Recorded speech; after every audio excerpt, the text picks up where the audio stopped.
Compulsory electricity services. Here, I will treat you to the machinations of your friendly local electric company. I bring you this first because I believe the electric company is the one with the most power over you, your finances, your comfort, your livelihood, and in some cases, power over your health.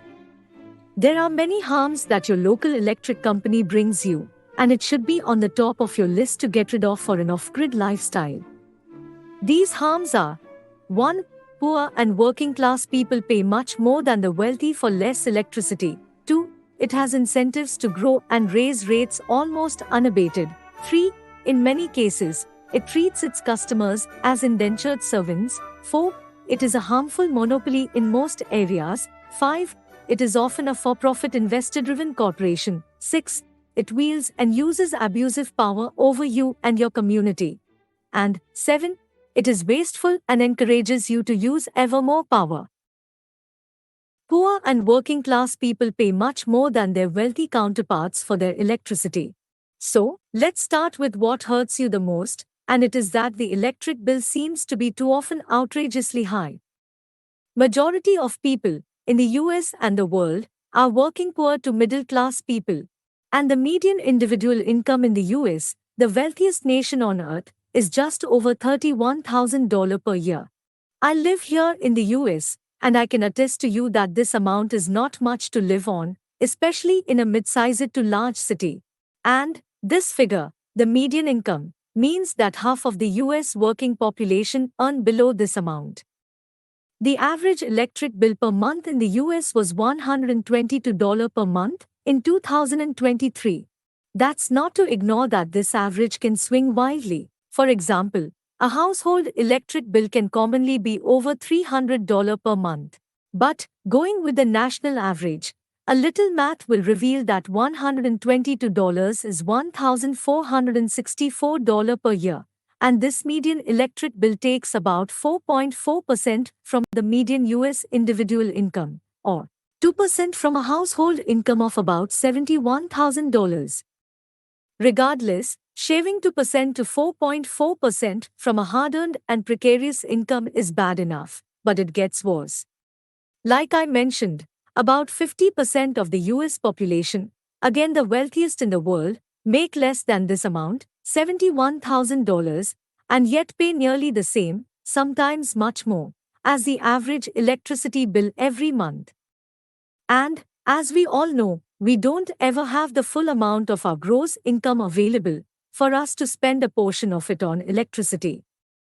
Your income is almost always severely diminished by things like all sorts of taxes, insurance payments, rent or mortgage payments, and many other expenses.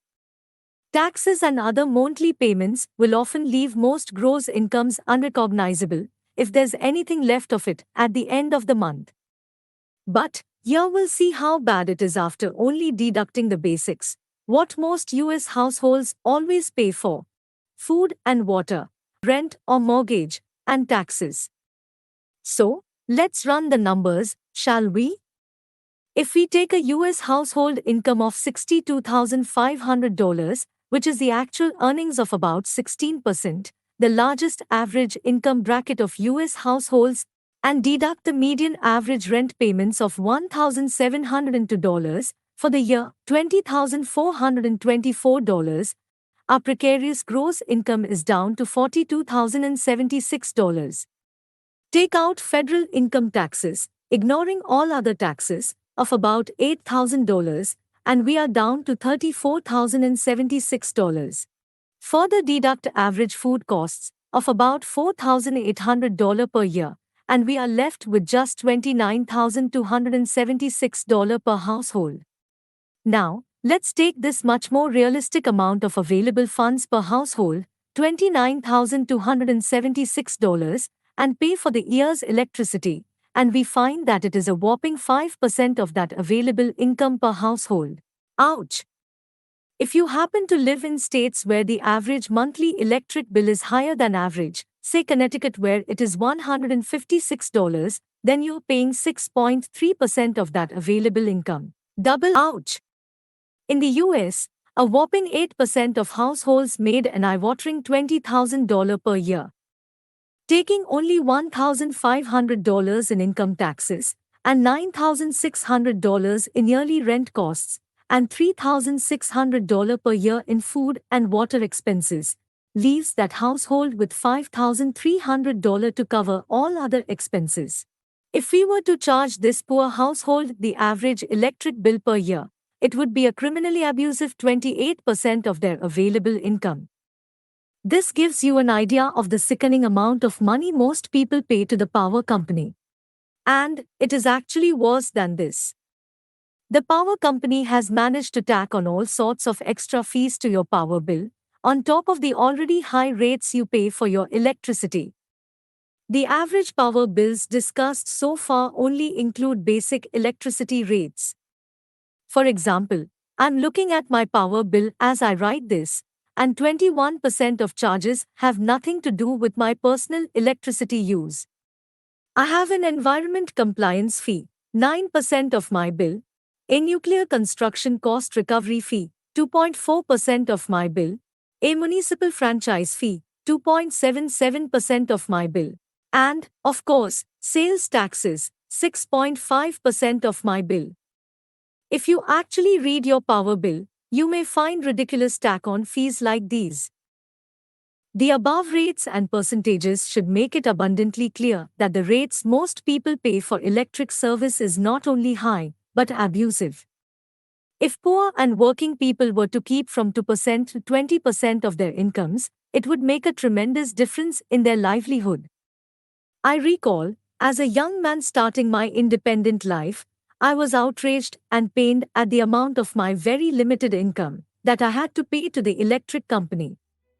And, as you may see, the bottom 50% of the economic classes suffer the most under the current electricity rate system. Your friendly electric company does not charge the powerful and wealthy a higher rate for their electricity, even though it does cost significantly more to maintain and deliver electricity to their manicured neighborhoods. They still pay the same rate and the same fees as the poorest among us, and yet their income is often incomparable with the majority of our incomes. About 36% of US households get above $100,000 per year, with a smaller number of that percentage getting multiple times that amount. Thank you for listening to this podcast. Please look for the next episode soon. And please ensure you like this content and subscribe as a sign of support for me to continue to provide this type of content to people like you. Thank you.